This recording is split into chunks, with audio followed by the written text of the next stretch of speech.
règles du savoir-vivre dans la société moderne.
Si l'enfant naît mort, est né mort, il faut quand même tout de même déclarer sa naissance. Déclarer sa naissance et déclarer sa mort. Et un médecin devra attester que la mort a précédé la naissance. Ainsi que cela commence. Si l'enfant naît vivant, est né vivant, si l'enfant est vivant. Il arrive parfois que cela arrive. Si l'enfant naît vivant, sa naissance doit être déclarée à la mairie du lieu où la mère a accouché. La déclaration doit être faite dans les 3 jours suivant l'accouchement. Après, il serait trop tard. On obtiendrait l'inscription de l'acte de naissance qu'au prix de 1000 ennuis, de 1000 dépenses, ce n'est pas négligeable, et de peine encore, édictée par le code. Cette obligation, la déclaration à la mairie du lieu, cette obligation appartient au père. Elle lui revient. Si le père ne peut se présenter et qu'il n'est pas donné de procuration, s'il est malade, absent, envisageable, ou mort, Possible. la déclaration sera faite par le médecin ou la sage-femme, ceux-là qui accouchèrent la mère, ou par toute autre personne ayant assisté à l'accouchement, je ne sais pas. N'importe qui. Lors de la déclaration, on présente l'enfant à la mairie afin que l'officier de l'état civil puisse constater le sexe, distinguer le garçon de la fille, et inversement. Avec ça, on ne plaisante pas. Pour passer l'acte dans les conditions requises, Nationalité française, capacité de signer, logique cela. Domiciliation dans l'arrondissement communal du lieu où l'acte s'établit. pour passer l'acte, déclarer l'enfant, le concours de 2 témoins est indispensable, toujours été, sera longtemps. On donne à son premier-né, ordinairement, pour parrain son grand-père paternel, pour marraine sa grand-mère maternelle. Le second enfant aura pour parrain son grand-père maternel, pour marraine sa grand-mère paternelle. Et ainsi de suite dans les deux familles, par rang d'âge et d'alternance de sexe, s'il est possible. Ce n'est pas compliqué.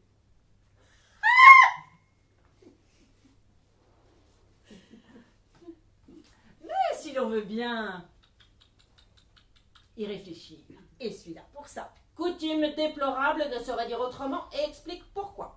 Parrain et marraine sont et furent toujours père et mère de remplacement. Rien d'autre.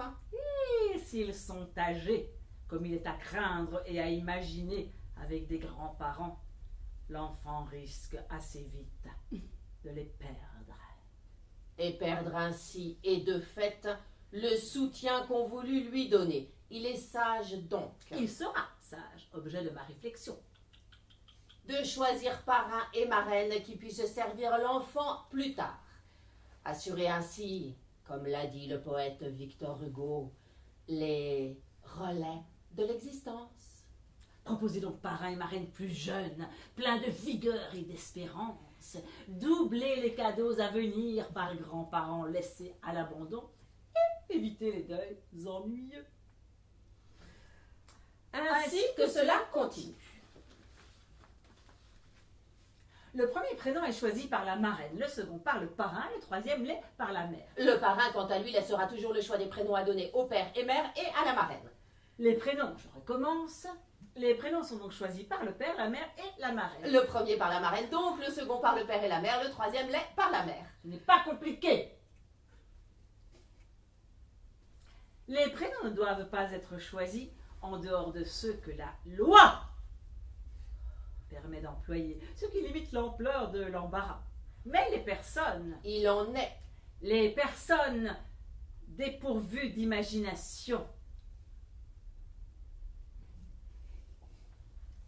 n'ont qu'à consulter le calendrier et pallier ainsi habilement le vide qui les habite.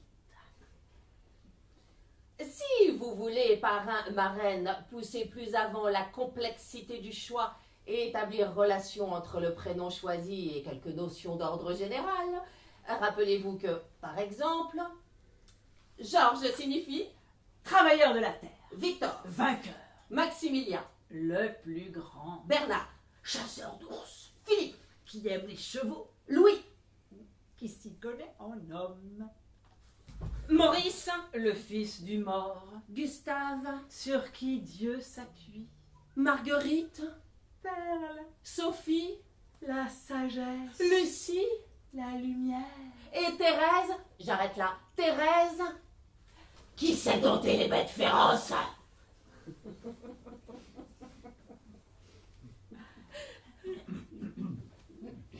Il peut paraître fastidieux d'être éclairé sur ces étymologies. Il peut paraître fastidieux et d'une manière plus générale fastidieux d'être éclairé toujours et de fait sur ces étymologies.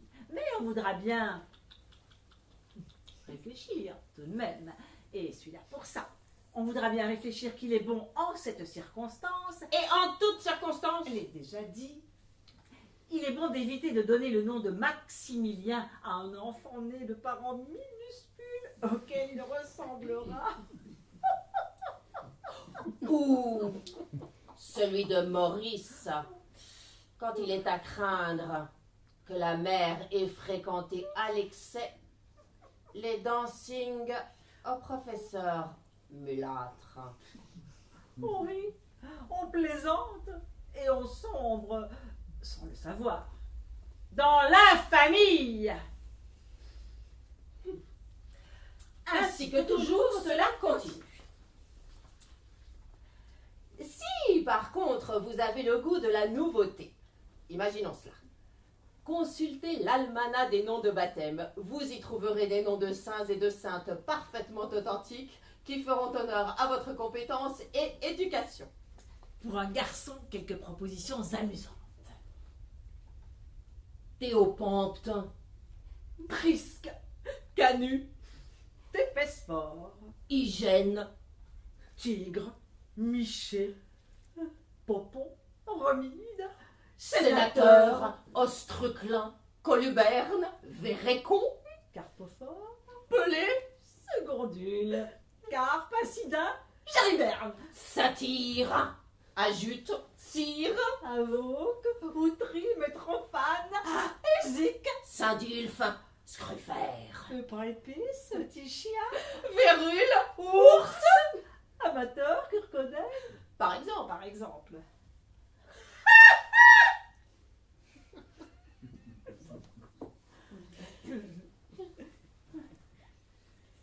Et pour une fille, Synclétite, Monorate, Claphire, Phène, Facticune, Macrine, Prisque, Quéréburge, Rictude, Pod, Potamienne, Sophorose, Primitive, Draconie, Grottine, Galédoine, Infodore, Cartille, Burgondophore, Godebert, Gracie, Sévéral, Luciole, Matrone, Fiotise,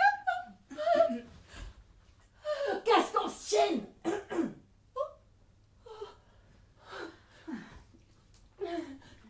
Vous pouvez choisir dans cette liste de saints et de saintes, elle est authentique.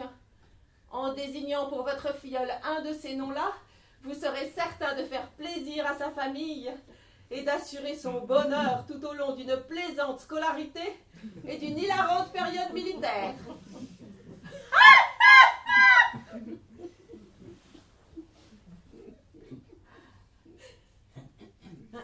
À moins que la santé de l'enfant ne donne des inquiétudes, qu'il veuille mourir, Ou qu'il y soit prêt. on attend le rétablissement complet de la mère pour la cérémonie du baptême.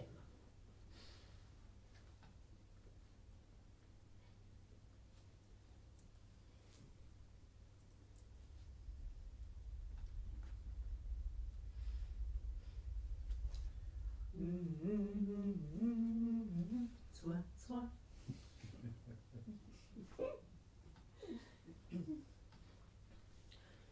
Pendant la cérémonie, le parrain Et la marraine. se tiennent le premier à droite La seconde à gauche. de la femme qui porte l'enfant. Ils répondent ensemble aux diverses questions qui leur sont adressées par le prêtre et récitent le credo et le pater Credo in unum Deum, Pater omnipotente en factor. français lorsqu'ils sont invités à le faire. Pendant les exorcismes, ils étendent, en même temps que le prêtre, leur main droite nue sur la tête de l'enfant. Ils portent encore cette main sur l'enfant quand l'eau est versée et ne la retirent qu'après que les paroles sacramentelles ont été prononcées. Enfin, ils reçoivent de la main droite toujours un cierge allumé. Qu'il doit bien évidemment rendre après que le prêtre a béni l'enfant. Le parrain et la marraine peuvent se faire représenter au baptême. C'est beaucoup plus simple. Après avoir signé sur le registre les actes de baptême, le parrain doit encore Et il en aura presque fini. déposer sur la table la somme d'argent destinée aux sonneurs et aux enfants de chœur. Cette somme est enveloppée dans un papier blanc. Et au retour de l'église, le parrain distribue encore Et là, ce devrait être tout. des gratifications plus ou moins importantes aux serviteurs de la maison, Si serviteur il y a, la sage-femme, la nourrice, etc. je ne sais pas. N'importe qui. Ces sommes sont contenues dans des sacs de dragées. Il suffit de fouiller avec soin. Les boîtes et les sacs sont bleus pour un garçon et roses pour une fille. Ce sont là des repères logiques et efficaces.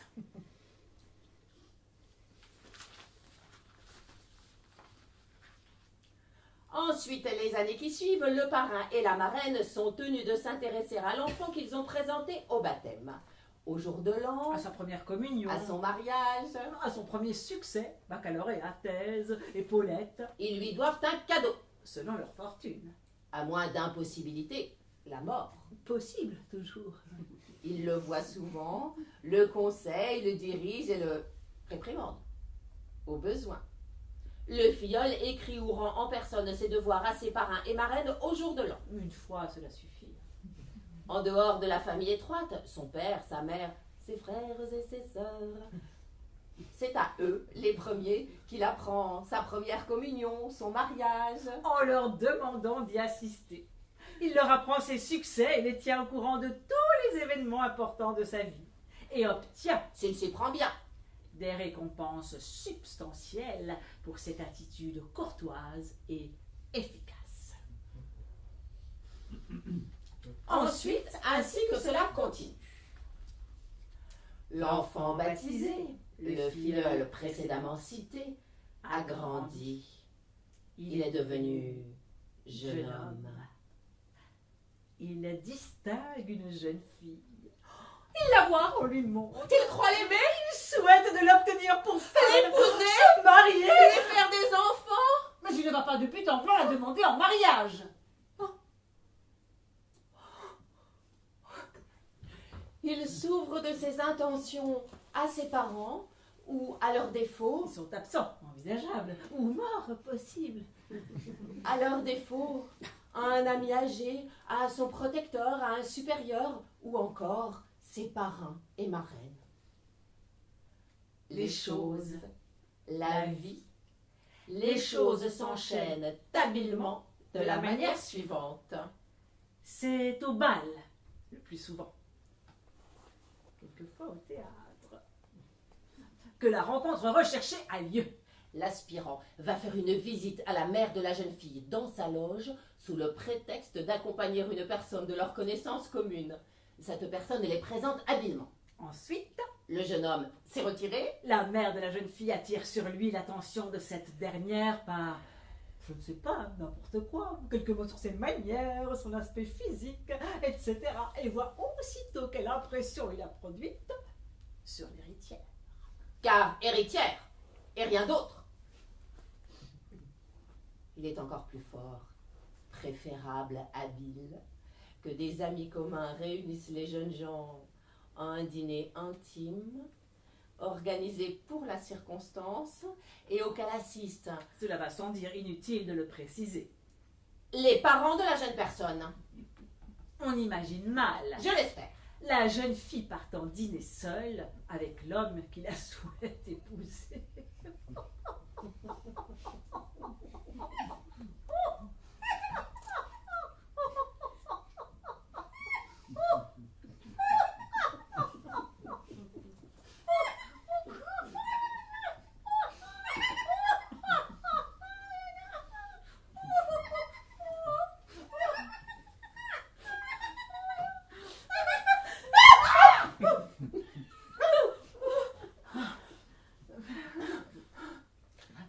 Les parents auront la prudence de ne pas instruire leur fille du but de cette réunion. Cette réserve a des avantages. Si on la prévenait de l'espèce d'examen qu'elle va subir, Car examen, etc. l'émotion, l'appréhension qu'elle éprouverait, lui ferait perdre de sa grâce, de son naturel et gagner ainsi une gênante rougeur. Elle n'aurait plus assez de sang-froid pour juger celui qui se présente avec l'idée de devenir le compagnon de sa vie. D'autre part, si elle ne plaît pas tout compte fait au monsieur, possible, envisageable, etc. Il serait fâcheux et cruel de le lui apprendre. Elle serait humiliée. Elle perdrait confiance en elle et cela serait pire la fois suivante. Cris, pleurs, désespoir, prise de voile. Or, s'il est bon qu'une jeune fille n'ait jamais trop haute opinion d'elle-même, il ne faut pas davantage qu'elle se croie au-dessous de ce qu'elle est. Mais, dira-t-on, Elle devine bientôt de quoi il s'agit. Dans cette réunion intime, où elle est la seule fille à marier et où elle rencontre un monsieur qu'elle connaît à peine, ou même pas du tout. N'importe, mieux vaut la laisser dans un doute salutaire. À moins, bien sûr, qu'elle ne soit très forte. Ce que nous ne souhaitons pas aux prétendants.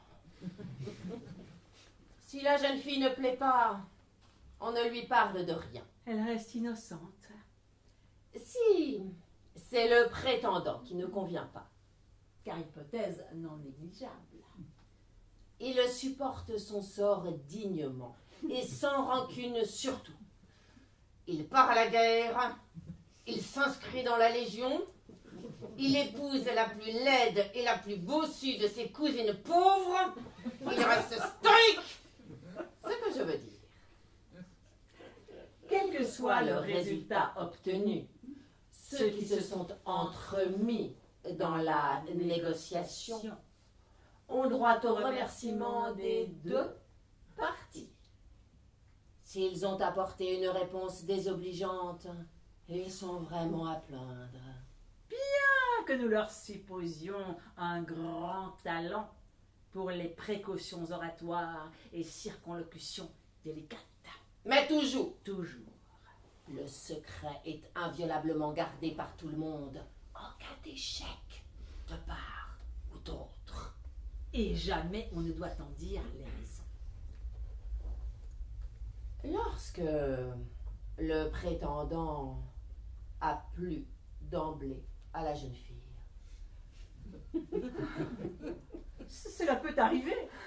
Rare, étrange, mais possible. lorsque le prétendant a plu à la jeune fille et que l'épreuve s'est terminée à son avantage, il témoigne alors Il en a le droit. d'un grand empressement et fait immédiatement porter la demande en mariage officiel par son père, un vieil ami, je ne sais pas,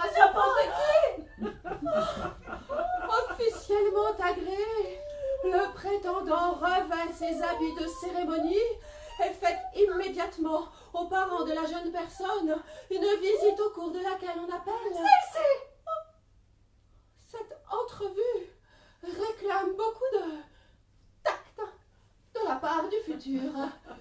Il est déjà plus que prétendant. Il remercie avec une certaine chaleur, mais sans exagération. La froideur serait malséante, mais l'expression du bonheur doit être contenue. Pendant la première visite, Dès la première visite, le temps ne sera pas perdu et on saura quoi se dire. On fixe le jour des fiançailles. On décide d'une date très rapprochée, car nous avons déjà suffisamment perdu de temps. La fête des fiançailles se passe en famille, dans une intimité rigoureuse. Les amis de la veille, ce qu'on appelle les connaissances, n'y assistent pas.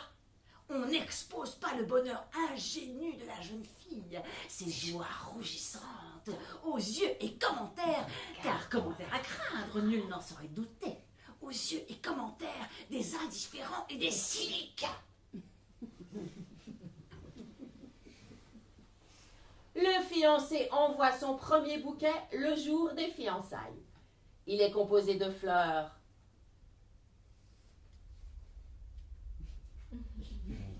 blanches, parmi celles que préfère la jeune fille dans cette couleur. Elle est ravie de cette coïncidence de bon augure. Il apporte lui-même la bague. Il a consulté discrètement pour savoir quelle est la pierre favorite de la jeune fille, car il ne doit pas acheter cet anneau au hasard. Il y a des fiancés qui ont peur des perles parce qu'elles s'imaginent qu'elles présagent les larmes. Oh, c'est crétin!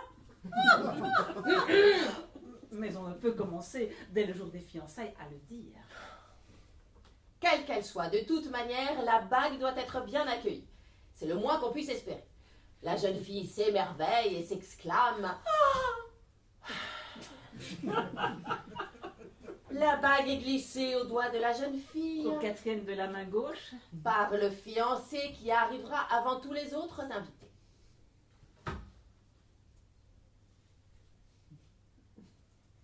Il est autorisé. Pour la première fois, apporter à ses lèvres cette main qui vient de recevoir son anneau.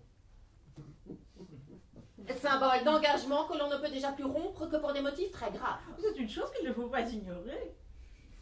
Le fiancé vient accompagné de son père et de sa mère. Alors, des faux morts, toujours la même histoire. Du frère aîné, du chef de la maison, son vieil ami, son parrain, je ne sais pas, n'importe qui.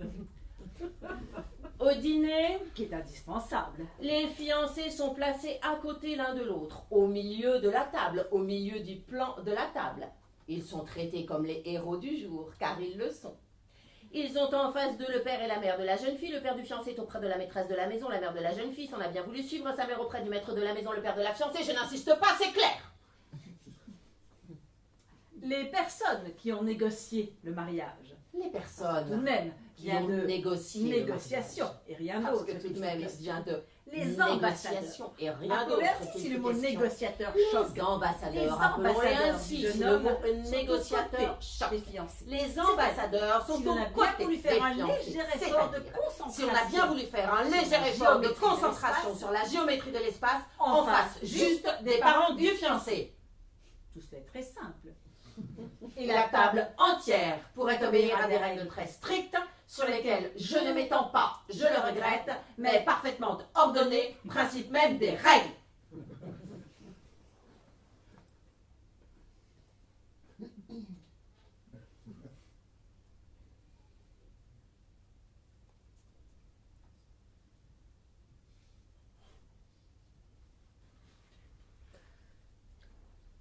Le menu de ce dîner doit être relativement simple. Les fiançailles sont déclarées solennellement au dessert. C'est une surprise pour l'ensemble des invités. Personne ne s'y attendait.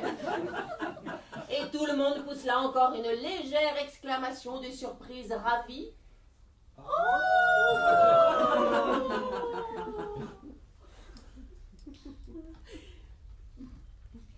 Si la réception est une soirée dansante, la cérémonie de déclaration a lieu vers minuit. Les invités Tous les invités. font leur souhait de bonheur aux fiancés. Quand Madelon vient nous servir à boire, la la la la, la la la la la la, la la la la la la la la, la la la la la la la la la, soin soin.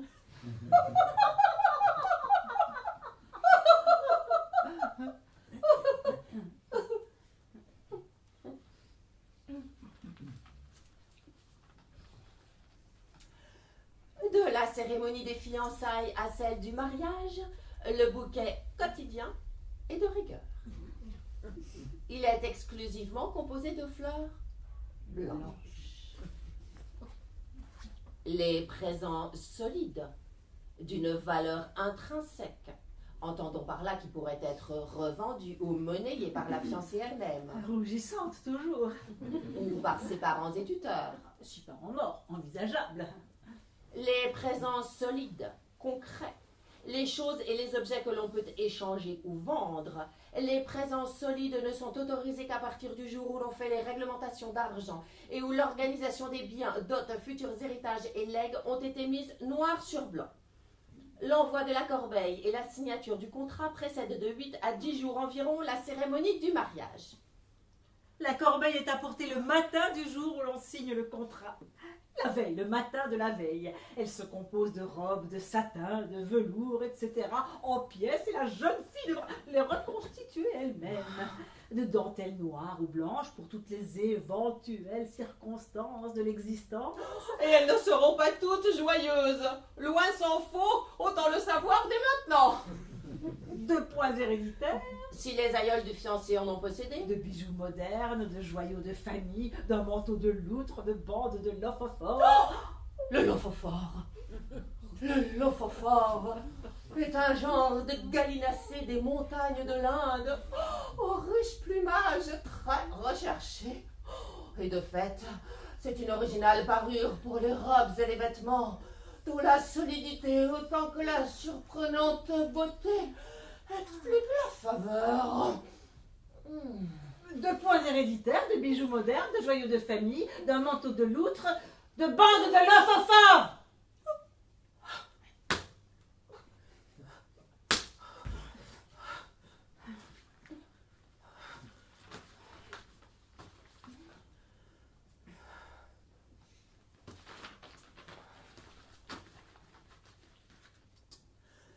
Le mariage civil précède le mariage religieux, Mais on ne se marie pas à l'église depuis le premier dimanche de l'Avent jusqu'au jour de l'Épiphanie. ni depuis le mercredi des cendres jusqu'après l'octave de Pâques.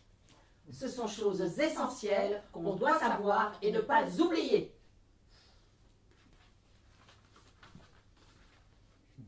Évidemment, on peut obtenir avec relations, chèques ou minauderies des dispenses efficaces pour célébrer le mariage dans ces intervalles. Il suffira d'en faire la demande. On peut toujours renoncer à tout.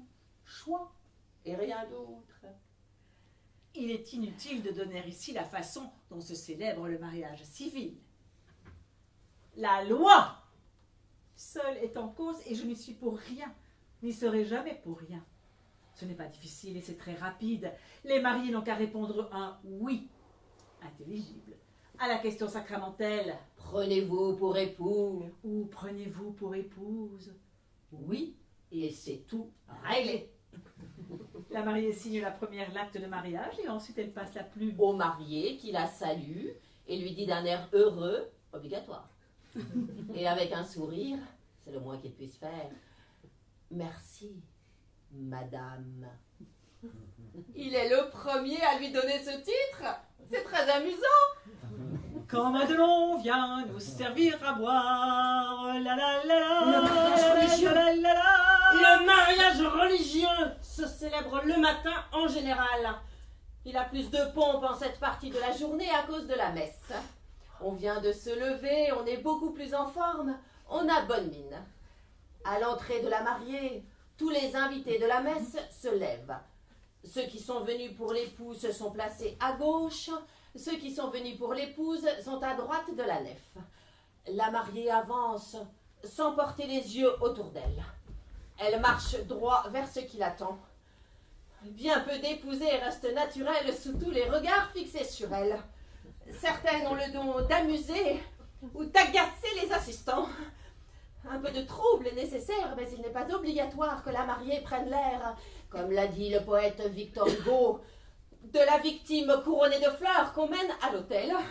Mieux vaudrait s'avancer délibérément, ce serait moins sot. Qu'elle soit émue, cela se conçoit. Heureuse et un peu effrayée, on l'espère.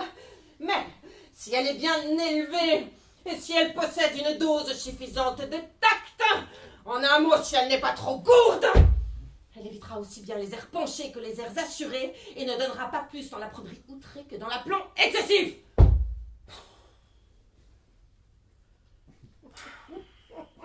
Le père de la mariée l'a conduit à sa place, le prie-dieu placé à gauche et auprès duquel brûle un cierge. Le C'est fiancé facile à repérer. vient s'agenouiller sur l'autre prie-dieu. C'est plus simple encore pour lui. On a convenu au moins 8.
jour à l'avance, avec le prêtre qui la bénira, de l'heure, des détails et du prix de la cérémonie. Inévitable.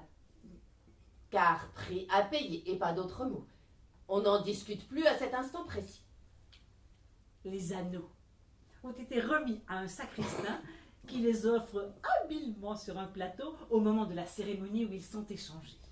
La date du mariage est gravée à l'intérieur de chaque anneau avec le prénom de la dame dans l'anneau du mari et l'anneau du mari dans celui de la dame.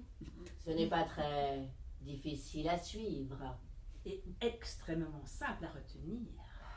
Les mariés écoutent assis l'allocution que le prêtre leur adresse. Celui-ci parle debout sur les marches de l'autel, mais bien évidemment, il s'approche des fiancés pour les unir.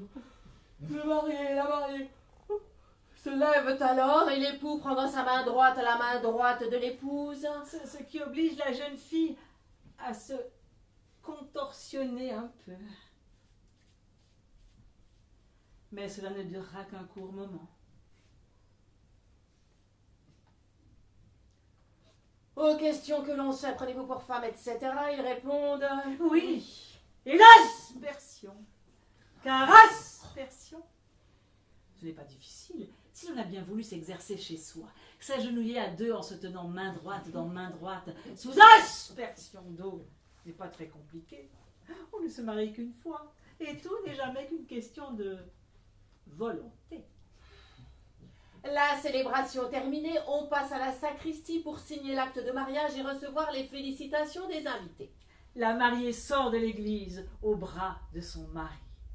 Vive la mariée! Vive la mariée! Vive la mariée! Vive la mariée! Sa mère offre son bras au père du marié. La mère de la mariée offre son bras au père du marié. Tout le monde peut suivre. Il suffit de comprendre le principe. On fait des échanges d'une famille à l'autre et ensuite on décline. Ce n'est pas compliqué. Un membre masculin d'un côté avec un membre féminin de l'autre, et ainsi de suite, etc. Bon. Les invités de la messe ont regagné leur place et sont debout sur le passage du cortège. Ils sont très contents. Le marié et la mariée saluent à droite et à gauche en souriant avec beaucoup de soin. Les mariés remontent seuls en voiture. C'est le plus souvent en coupé. Et on rentre à la maison. Pour manger. Vive la mariée! Vive la mariée! Vive la mariée! Toujours ainsi que cela continue. Il faut célébrer la fête des épousailles avec autant de magnificence que le permet la position de fortune. Chaque invité, revêtu de ses plus brillants atours, est tenu d'y apporter un visage heureux. C'est le moins qu'il puisse apporter. On doit entourer de joie et d'éclat le bonheur de ce jeune couple. Mais cette joie et cet éclat doivent être relatifs et ne pas écraser le bonheur naissant des mariés. D'une manière générale, ce jour-là, si tout le monde y prend garde, ce sont les mariés qui doivent avoir l'air le plus heureux.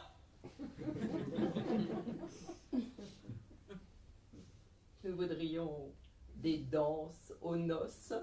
Ne fût-ce qu'une sauterie. Mais l'usage se perd. Nous aimons les mariages célébrés à la campagne.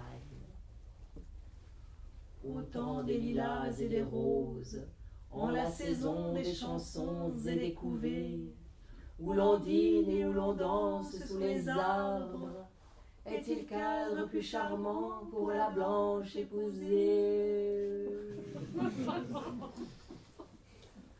Quand Madelon vient nous servir à boire, la la la la, la la la la la, la la la, la la la la la, la la la la la la la la, soin, soin.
On célèbre les noces d'argent après 25 années d'heureuse union.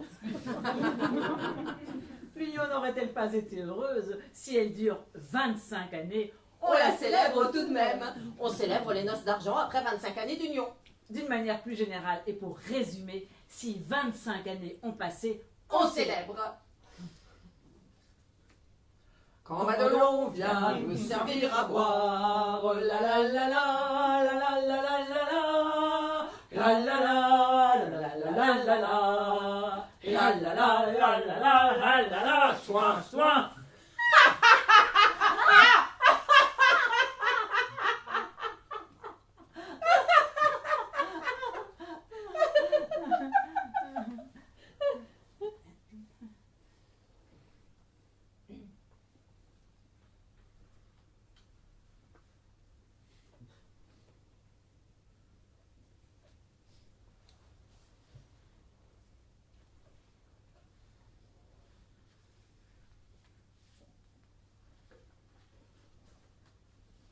Restés seuls, les époux savourent les joies de cette journée, les souvenirs de leurs jeunes années et la satisfaction du devoir accompli. Ils regardent leur album. Sur la route poudreuse, ils ont marché sans trêve, et franchi les ravins, et gravi les hauteurs. Ils fournissaient la tâche, ils traversaient l'orage. Oh, les fortes amours! Victor Hugo.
célèbre les noces d'or après 50 années d'heureuse union.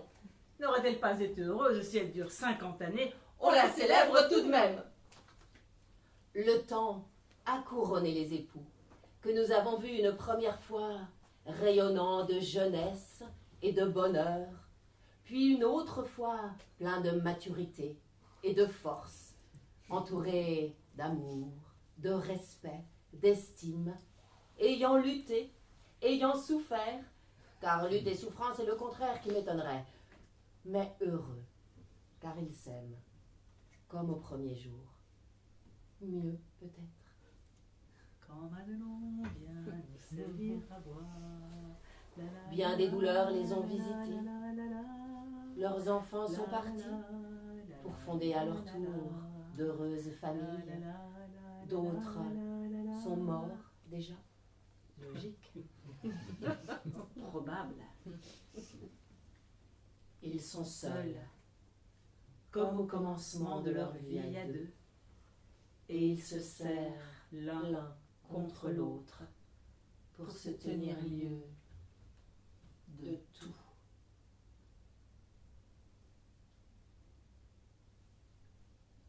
Leurs fils et leurs filles Ceux qui ne les ont pas devancés là-haut. accourent autour d'eux, avec les enfants de leurs enfants. 3 générations au moins les entourent. La fête est la même que celle des noces d'argent. Mais avec une intimité plus grande pour préserver les héros du jour, car ils le sont, dont la vie est devenue fragile. On prend garde à ne pas transformer ce jour de fête en jour de deuil. Chacun leur a apporté son présent, jusqu'à l'arrière-petit-fils de 2 mois qui tient une fleur pour eux entre ses petits doigts inconscients. Le grand repas est suivi d'un bal ou d'une sauterie. Les 2 aïeuls l'ouvrent avec 2 de leurs petits-enfants.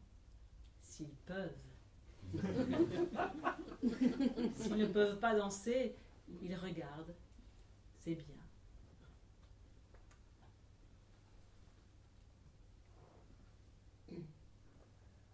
Quand Madelon vient nous servir à boire, sous la tonnelle on frôle son jupon, et chacun lui raconte une histoire à sa façon. La Madelon pour nous n'est pas sévère, quand on lui prend la taille ou le menton.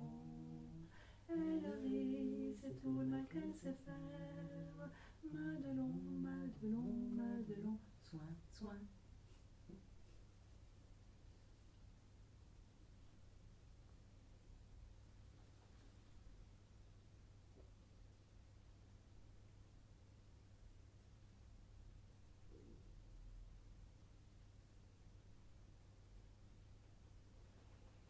La fête ne se prolonge jamais au-delà de minuit. Alors, laissés à eux-mêmes, abandonnés, Car abandon, on ne va pas se raconter d'histoire. les vieux époux tombent dans les bras l'un de l'autre et se promettent que, s'ils recommençaient la vie, ils se choisiraient encore. Des choses comme ça qu'on dit. Et qu'on croit.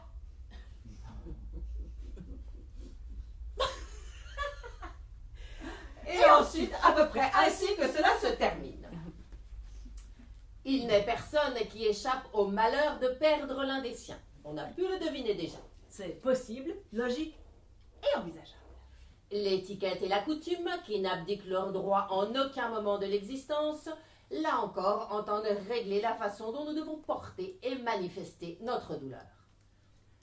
Quand la mort entre dans une maison, les plus forts, les moins fragiles, les parents, les amis, je ne sais pas, n'importe qui, les autres, les survivants, rétablissent autour du disparu, car disparu est rien d'autre, les autres rétablissent le calme et l'ordre.